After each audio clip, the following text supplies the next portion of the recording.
आणि लोकसभेच्या निवडणुकीत पराभवाचं कारण ठरलेल्या कांदा प्रश्नावर तोडगा काढण्याचा केंद्र सरकारचा प्रयत्न दिसतोय।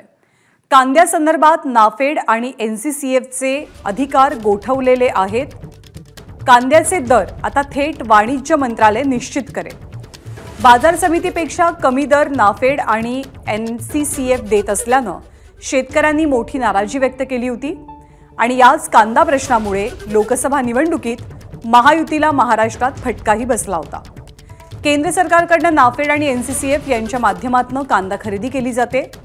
याआधी कांद्याचे दर एनसीसीएफ आणि नाफेड या दोघांकडून निश्चित होत होते।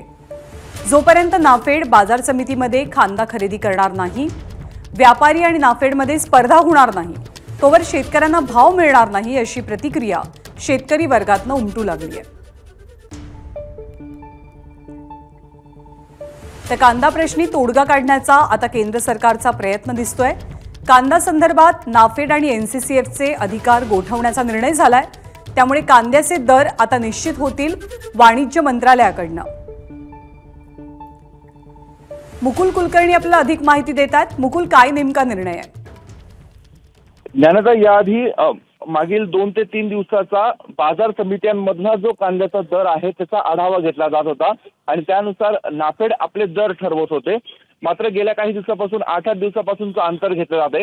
याचा परिणाम असा झाला, बाजार समित्यांमध्ये जर 2600 प्रति क्विंटल कांद्याला भाव मिळत असेल तर नाफेडकडनं त्यापेक्षा कमी मिळत होता। त्यामुळे नाफेडकडनं खरेदी करण्याचा जो काही विषय होता तो होत नव्हता।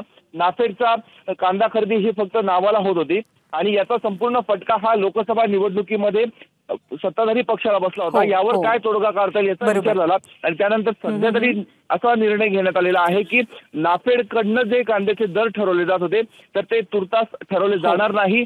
वाणिज्य मंत्रालयाच्या माध्यमातून ह्या दरांची दर ठरवले जातील आणि त्यानुसार कांद्याची खरेदी होईल। मात्र शेतकरी वर्गामध्ये बाजार समित्यांमध्ये याविषयी देखील नाराजी आहे। बरोबर, त्यामुळे आता नाफेड दर निश्चित करणार नाही, थेट वाणिज्य मंत्रालयाकडून कांद्याचे दर निश्चित होतील।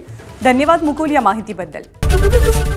एबीपी माझा, उघडा डोळे बघा नीट।